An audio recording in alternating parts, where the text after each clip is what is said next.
want you all to ask yourself, is this really what you want to do for the rest of your life? Is this decision that comes from you and not because of social pressure, chasing the so-called condo dream? You sort of feel obliged to get in, but do you really need to? Why do you do that? Is it to keep up with the Joneses, or is it really because you like the life that a condo gives you, which is something arguable given the trade-off with the amount of debt you take up? Somehow I realized that there's a way that if you can put money to assets long-term, watching paint dry, doing nothing, and the money will work for you. If you put your mind to it right and your effort right, and you're willing to take in feedback, you can learn anything. It's very possible that every year as your revenues grow, you have pricing power to increase the price of your products. If you look at Mark Zuckerberg, he runs Meta, more than 90% of his personal net worth is tied to Meta shares.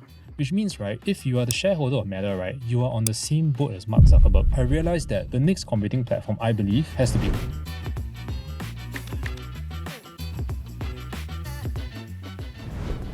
Welcome back to Chills with TFC. I'm your host, Reggie, aka your Chief Financial Coconut. Today I'm very giggly, right? Because we are in studio with ContraTurtle and he appeared as a turtle. Do you want to say hi? Hi everyone, I'm ContraTurtle. I'm in studio with ContraTurtle because when I was asking some of the other friends of the sector, some of the other influencers and all these KOLs, and I said, who is the latest new thing? And then like ContraTurtle is the latest new thing, right? So I am very excited to be in studio with him, and he has asked me about this, whether he can come as a turtle. Then I thought like, okay lah, he come wear a mask, a turtle mask, that's it, right? Who knew he came in a turtle? Well, okay, how do you come about to be ContraTurtle? Just for our audience's sake. My old video channel in YouTube used to be called Bored While Waiting. Bored while waiting? Yeah. It was just representing my style of investing, which is, you're supposed to watch paint dry, you know? Long-term investing. Okay. So it's actually very boring, real investing. So I realized that the name didn't really have a lot of impact. So one day I was just playing around with AI, with ChatGPT, and I was looking at a picture of Charlie Munger.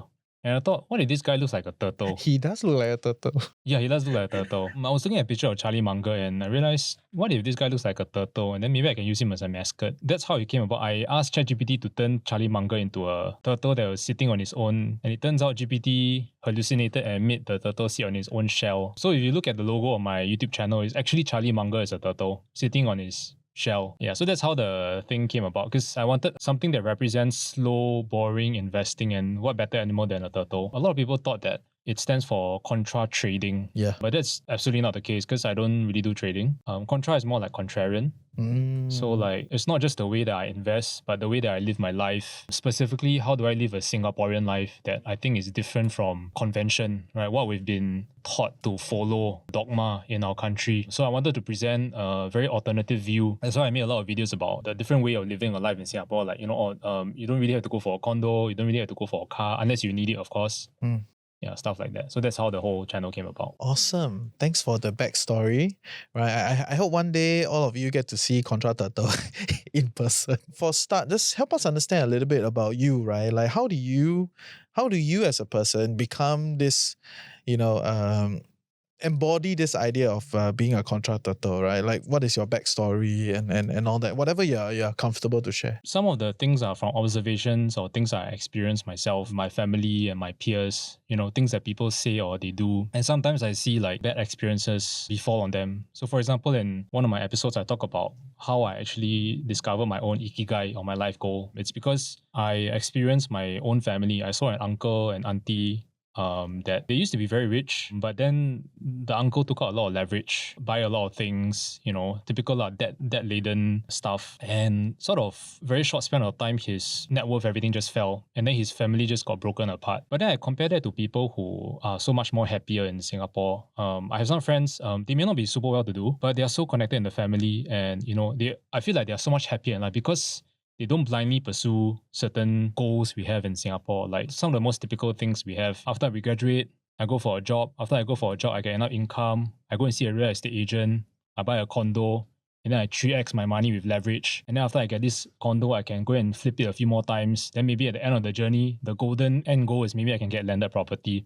That's like the dream that's been sold to Singaporeans for the last 20 plus years. From what I saw in my family, I knew that leverage, if you don't know what you're doing, and if you are sold false dreams sometimes, it can be very dangerous. I didn't want what happened to my family to happen to other people. I think that Singaporeans deserve consideration and other options, I think is the way I put it. So some of my videos are very sensationalized.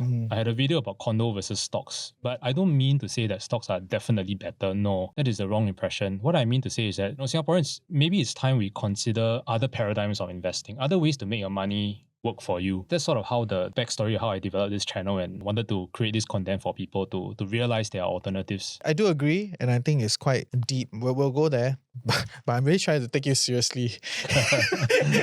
If today you're tuning in from an audio podcast, right? I know a lot of you tune in from our audio platform.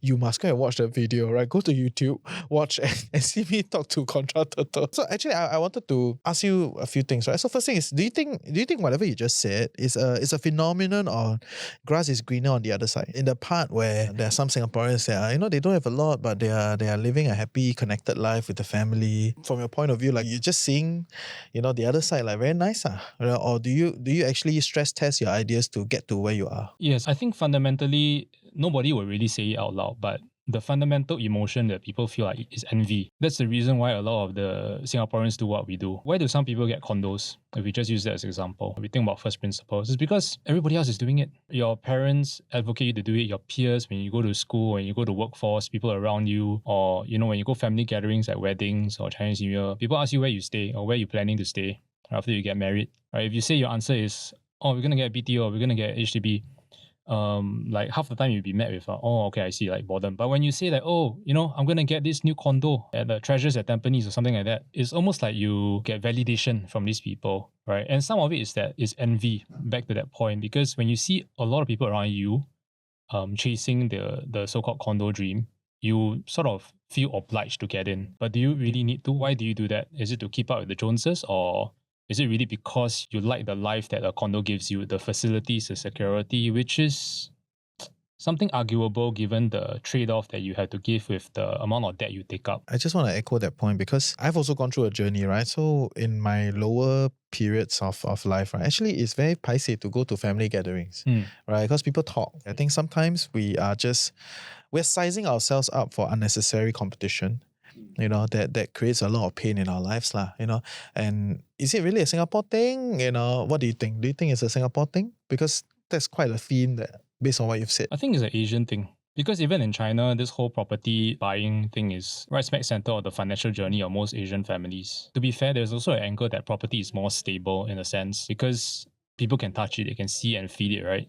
It's a hard asset compared to something like stocks, right? You can't really feel it, and there's a lot of volatility. But I think volatility is an eye of the beholder. You have to really figure out, is it really volatility or is it because it's seen volatility? If you are buying property, right, it's not like the market is constantly shouting at you with different prices every minute of the day when the market is open for property. You don't get that, right? But when the stock market is open, like 24/7 or whatever it is all around the world, right?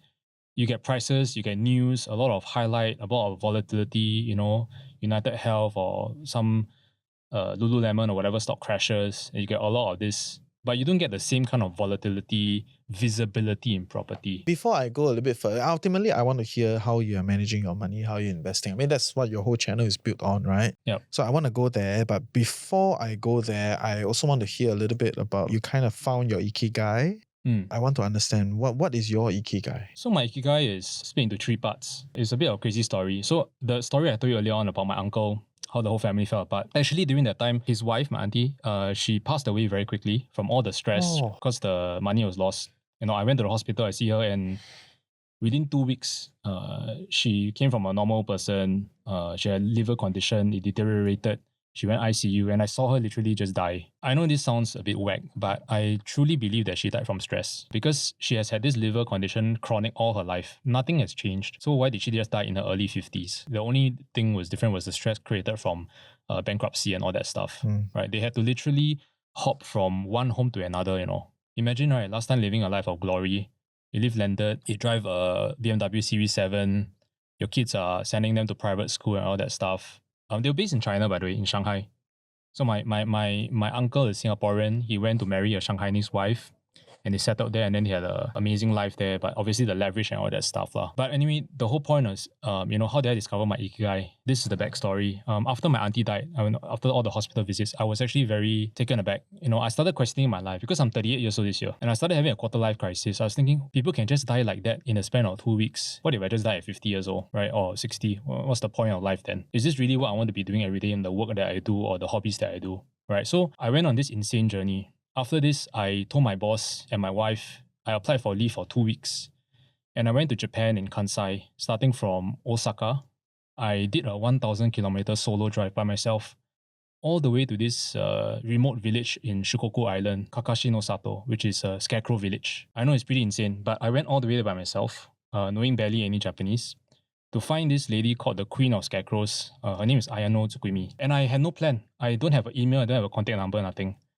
And the reason why I want to do this crazy stuff because my idea was that I have a quarter life crisis. I don't know what I want to do in my life, but I'm going to go on a holiday and do like the craziest possible stuff and test my boundaries. Just go YOLO and see what life brings me. Maybe I get inspired to do something. So I went like 1,000 kilometers to this island in Shikoku, and I reached the village. I got no plan. I don't know where to go. And I walk around, there's a video of this. I walk around the village, right? It's all scarecrows. There's 350 scarecrows in the whole village, and there's no humans. So I walk around the whole village trying to find her, but I don't even know where she stays, right? 1 hour, there's no humans. It's very creepy. And there was a thunderstorm coming. I was walking, and I saw this lady coming out with towel draped over her shoulder. And it was her. She looked exactly like the pictures. And then I started an interview with her. And then I got to realize that she was called the Queen of Scarecrows because she single-handedly handmade 350 scarecrows. And the reason she did that is because, long story short lah, she was trying to, it's a bit creepy lah, but it was more for like memory's sake. She, after her parents died, she tried to make scarecrows that look like her parents and the people that left the village. Because there's this whole idea of, in Japan, people are leaving the rural villages for the city and people are dying because they're old, aging society. I realized that what she was doing, right, she made herself and the remaining villagers, right, super happy. Like super, super happy. And I realized, so that's when I randomly realized that I had one Ikigai, which is that I wanted to build memories. I wanted to do things that I can remember and my children and my wife can remember. And so it became one of my main Ikigai, which is I want to travel the whole of Japan, all 47 prefectures, and document my story there as a retiree once I reach my financial goals. So my financial goal is actually step A. Step B is that whole crazy Ikigai thing of traveling whole Japan. Okay.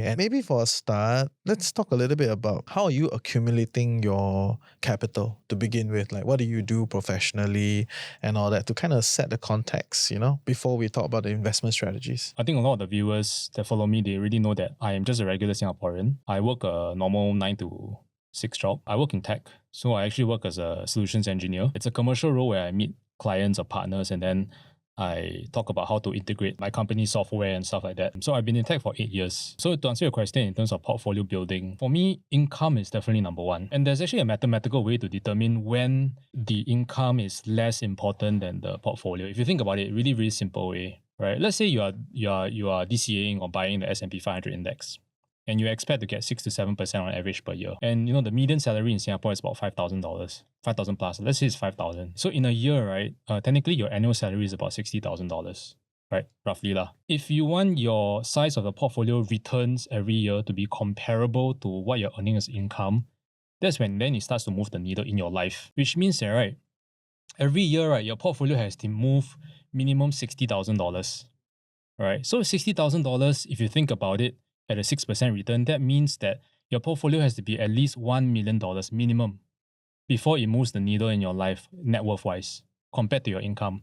So the reason why I bring this up is because for my own portfolio and for the benefit of everybody is because a lot of people think that the portfolio building is about the stock making the money for you and then you're set for life. It's untrue. This thing doesn't happen until the snowball reaches at least $1 million, comparable to the median salary of Singaporeans. Main focus is definitely my career, which is how do I grow my income? How do I make sure that I don't get laid off, right? So that I still have cash flow to DCA or to buy whatever stocks, investments I need to buy to build my stock portfolio until it reaches that critical mass where then it moves the needle. In some ways, that's the first point that is contrarian, right? I mean, other than the front part, the Ikigai part, the word on the street is to start as early as possible. Of course, I understand there's a commercial interest by a lot of solution provider, right? The faster you invest with them, the faster you open an account with them, the faster you put your money with them, then there's a switching cost. So you get tied into what they are doing. There is high levels of commercial interest in trying to get people to start investing as soon as possible. So what would you say to that? I still agree with that. It would be amazing if somebody starts in his teens, right? And he starts investing this year, no matter how small it is, right? Because $50 when you're investing at 18 can become a huge amount, even if you grow at 6% per annum over like 20, 30 years of your investing life. Especially if you are doing market average investing, right? If you're investing something in the S&P or the VWRA, whatever ETF, Global Diversified Index, for sure time in the market beats timing the market. And if you can start as early as you can, that would be fantastic. Because I only started in my early 30s. If I could give anything, I would have started in my 20s. I would be far more well-to-do. But that being said, the income also is a very key element. Maybe you can give me a bit of color. Then how did ContraTurtle kind of like started this investment journey? Since you said you started in your 30s, then there's this backstory, and then you were in tech sales. So kind of help me understand like what made you start this investing thing. At a certain point, because I became pretty okay with my career, I did quite well in terms of growing my earnings from income. And I realized that at a certain point, there's dead money in my account. This is like quite earlier on. Even at that point, I didn't even know this concept of opportunity cost. You just feel that, hey, there's something wrong, right? A lot of people think, wow, this guy come out from his shell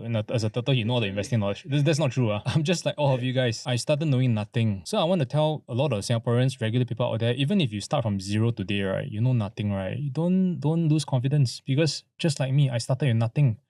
I believe that if you put your mind to it, right, and your effort, right, and you're willing to take in feedback, you can learn anything. You can do anything. So you had dead money in your account, right? In that sense, we just call it dead money. Like essentially, there's a capital size that's sitting there because every day you're so busy, the thing just accumulates and it sits there, and suddenly there's an awakening moment. It's like, what am I going to do with this? From that point, there's all sorts of things that you can do with it. How do you end up with the investment methodology that you are? The truth is, in my 20s, I did play around with trading. So that's the other contra lah. Correct. I failed miserably. I didn't eke out any profit.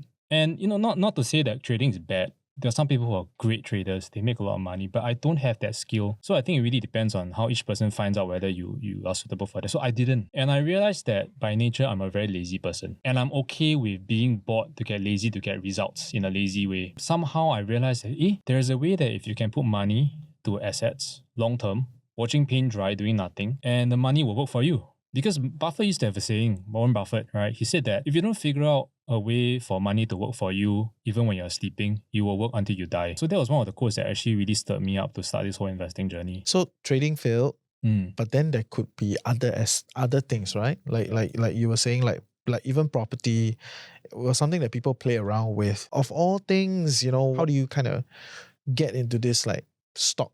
In fact, I think probably like very S&P stock picking that thing. I think a lot of it comes to first understanding my own character. Number one, I'm lazy. Trading actively is a no-go for me because I have to slack. Number two is that I actually did try businesses also in my 20s, but I failed. And I realized that the amount of effort that I put in, right, to run a business, right, I don't have the heart to go on, because some of my friends have a higher purpose or motivation. They want to build a business, they want to build a product, and then they're okay to iron it out and then make the money, make the big payday. I feel like I don't have that. I'm not good at those. In Chinese, we call 人情世故, which means like, how do you deal with the bureaucracy? Make friends, smile, hello, ring, we ever remember you. I feel like all those things.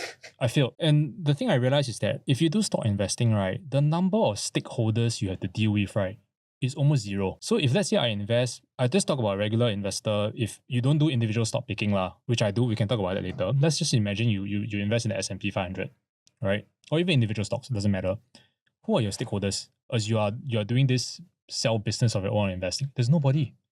You don't answer to anyone. In fact, the management answers to you as an individual shareholder. But if you run a business, you have to manage your suppliers, you have to manage your customers, you have to manage many stakeholders. If you have to be a landlord, you have to manage a property. How many of you tell me that you really like being a landlord? Who loves being a landlord? Please tell me. You have to deal with broken tap, you have to deal with the Wi-Fi being down, you have to deal with very stingy or very troublesome people who rent, your tenants. So many headache for the money that you want to earn. So I realized that number one, I'm lazy, my character. Number two, I don't want to deal with people or too many stakeholders that give me headache. And I realized stock investing gave me that. Hey, welcome to the Financial Coconut Podcast Network. I'm your host, Reggie, aka Your Chief Financial Coconut. And if you're loving what we're creating here, like, share, subscribe, share with your loved ones, comment in the comment section below. And yeah, we'll see you for great content on Chills with TFC. Let's talk a little bit about the investment methodology then, right? So thanks for laying out the story. I think that's fair. Some of you may have heard something similar, which is fine, right? I mean, I'm just trying to hear, how do you do it? You know, what are your preferences? I will fathom a guess that you probably have a lot of SaaS companies or like tech companies because of your sphere of competence and all that, right? But no, you take the stage, right? How do you invest? How do you like pick your stocks? And is stock picking the whole thing in your portfolio? Stock picking is the majority. And US stock primarily? Yes, US stock primarily. How do you come about to that? You actually hit the hammer on the nail when you said just now about, I'm guessing you have SaaS or technology names in your portfolio because of my circle of competence. That actually happens to be my first criteria in investing. So I actually have 9 criteria in investing and picking a company. The first one is definitely circle of competence. So because I work in technology for the last 8 years, in fact, some of the companies I invest in, like Meta, which is like 30% of my portfolio, I literally worked on their APIs, their technology before. I literally speak to the people in Meta before, the engineers, some of the clients, because I worked in an ad tech startup before in my past. That was a Meta, what we call a FMP, which is a Facebook marketing partner, right? So we use their systems, everything. So I have a very intimate knowledge of how their technology works, how Zuckerberg operates, how the business model and the business landscape is like. That's the first criteria, which is circle of competence. The second criteria, which is super important, is what I call pricing power. Some people give it different names, but I think they're all around the same theme. The second one is what we call pricing power, a durable moat, a unique selling proposition. They are all three at the same thing.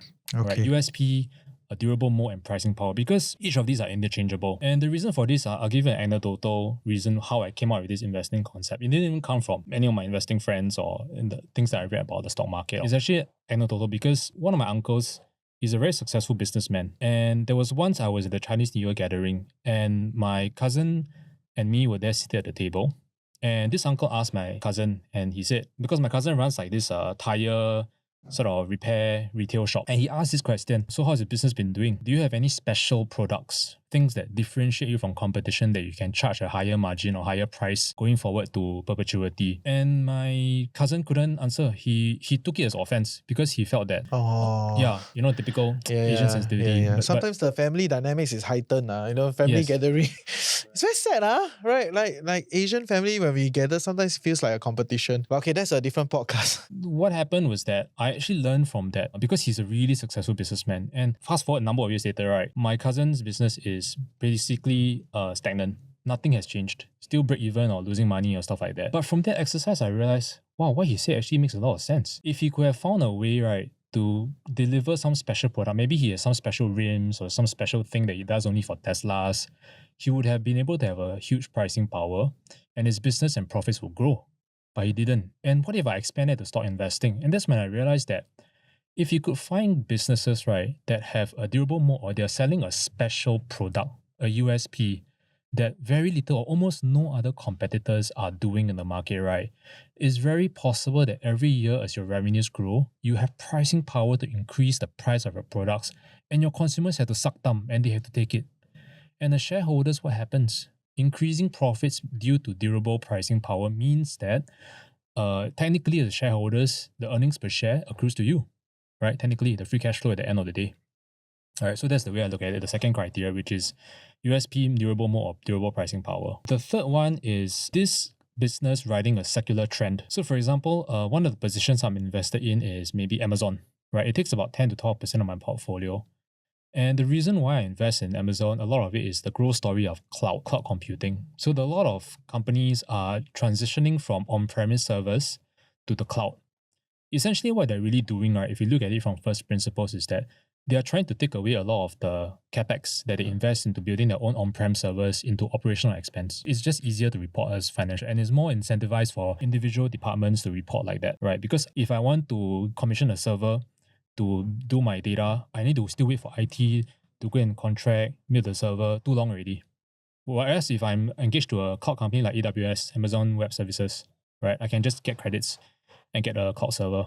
So the third criteria coming back is is the business you're investing in riding this large secular trend, which in my case for Amazon is they're riding on the secular trend of on-premise to cloud computing transition. The fourth one is management, which is really important. And the way that I define whether management is impactful or will help the business to grow and obviously grow your shares price is firstly what we call skin in the game.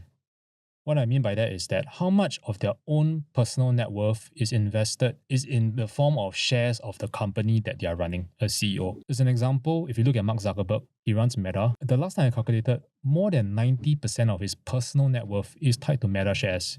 Which means, right, if you are the shareholder of Meta, right, you are on the same boat as Mark Zuckerberg. If the Meta share prices fall, as they did in 2022, when they went all the way down to $90, you want management to have skin in the game so that they are on the same boat as you, so they won't screw you. That's the first part about management, skin in the game. The next part is what I learned from my friend Serging, which we call soul in the game. Are these CEOs mercenaries? Are they just in it for money? Or is there a deeper motivation where it's beyond money and they're on a higher mission? So I'll give you a very good example. There was an interview that Mark Zuckerberg gave. Zuckerberg was asked by, I think it was Dwakash Patel, one of the interviewers on YouTube. And they asked him, back in the time, I think was it Yahoo, I can't remember which company, wanted to acquire Meta for $1 or $2 billion. There was a big company that wanted to acquire Facebook from Zuckerberg, and Zuckerberg rejected. And then the interviewer asked, why do you reject? And Zuckerberg's answer was, okay, if I take the $2 billion, I become very rich, but what am I going to do after that? I think I might just end up building yet another social media platform. So you see, it's really not about the money. It was about the mission. He always wanted to create a platform that connects people. It's much, much deeper than money. Even though money is a big thing, we want to qualify that as skin in the game, 90% net worth first. Then we want to know soul in the game. Why? Because if you can find founders with street cred that are not only skin incentivized, but they have soul incentives, like what happened in 2022, Meta stocks crashed like 75%, right? You know that the founder will pull through. Because spiritually and mission-wise, he's very motivated to not let the business die because it is his baby. You want to find founders and CEOs like that. Will you price a premium on founder-led companies? For sure, Okay. 100%. Okay, fair. You guys realize, right, all the way until now, right, I have not talked about the price of the company, the share price. A lot of people, right, asking me, should I buy a certain share at X dollars? That is the last of your concern. You must first determine if the business has passed all these business fundamentals first and be ready to hold and long-termism on that company for 10, 15 years, whatever it is, a long horizon for the thesis to play out. So we skip all the way until the end, then it comes to valuation. Since your circle of competence is tech, right, I want to dig a little bit deeper on this, right? Your companies are going to like be your multi-baggers, right? That's like the real alpha in the tech investment space. It's not that today you buy Amazon, buy Meta, you're not going to do fine. You're probably going to do fine in beta, right? Yeah, because they're all quite mature in the company. Maybe they will grow a bit faster than the relative, than market itself. They do carry that type of potential, but it's not so easy to double, triple, or 10x, those type of investments, right? I think that's a fair statement, right? Yeah. Because they are matured already. How do you figure out if the company that you hold or want to buy has the potential to multi-bag, right? I think it comes down to one word, optionality. The way that I look at it is when you identify a good business, right? First, you want its core business to do well. For example, like, I'll just keep using Meta. The ad core business is doing really well. Super well. The earnings just came out this morning. It's insane. You guys should check out the earnings. Meta is up like 12% post-market hours. The reason why I invested in Meta is not just because of this strong core business ads. We want to look at optionality, which is layered on top of the core, already stable, strong business. Because optionality is what really sends the stock flying. Before ChatGPT was released in November 2022, right? Nvidia was just trudging along like a normal share, right? Yeah. But after that, when the first quarter announced in March, after the release of ChatGPT, that's when the market realized, oh my God, there's an proliferation of GPU purchases from big tech. Why? Because they realized that the thing that is powering ChatGPT and all these LLMs is actually GPU. But before that, I think I'm in this community in Telegram, and I think I'll give it to them. I think some of them sort of knew that, GPUs, NVLink, the CUDA ecosystem, you had this ability to ride some of these waves that was coming. Wow, that's amazing. There's prescient of them. Maybe they realized that, and some of them are sitting, and then I know that Nvidia grew up to like 70-80% of their portfolio, some insane proportion because of the growth post 2022. If you knew optionality on Nvidia, Or if, for example, like today in Meta, I believe that there are certain optionalities of the business, such as the Ray-Ban Meta AI glasses, number one. And number two is agents on WhatsApp, which is growing explosively. Yeah, WhatsApp is growing. So these are optionalities on top of a core growing business. Yeah. When you have these two things, well, we have what we call a Lollapalooza effect. They will essentially create this exponential effect where over the long term, you have to be convicted the whole long term. It's going to be volatility. The earnings will grow tremendously because it has multiple optionality avenues to grow revenue. Is the way you have to look at it, to find multi-baggers. So your point of view is these giants can still multi-bag. It's still possible. A 5 billion company is probably easier to become a 50 billion company from a market cap standpoint as compared to a $5 trillion company becoming a $50 trillion company, right? From a market cap standpoint. That doesn't mean they necessarily will become a 10x bagger, but from a pure price valuation standpoint, it's just different, right? Growing the scale. My question is, how do I know from your point of view, like how do I spot the type of companies that can give me that 10, 20x in your point of view specific to tech? Because there are always interesting trends there. Big tech falls prey to what we call the law of large numbers.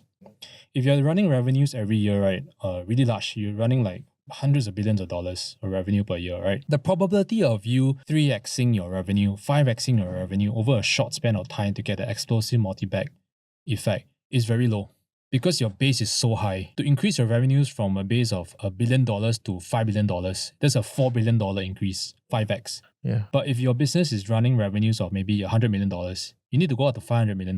That's actually okay. It's okay, yeah. It's not too bad. Can be done. Multiple things that you need to consider as an individual investor. So I'm looking at it from an individual, regular Singaporean investor lens. Of course. Not as a fund institute trying to... The baseline comes down to how many bag you want. The positions I hold, right, that matter all this, right, I don't think they will 10, 20x, to be honest. What I'm really looking for is, can they grow at 15, 16% per annum? Talking about share price, not talking about the revenues. Yeah. Right? If you use the rule of 72, which is you use 72 divided by 15% on average. Let's say we talk about share price return, okay? That means that on average, right, every 5 years, you take 72 divided by 15%. That's how you use the rough rule of 72.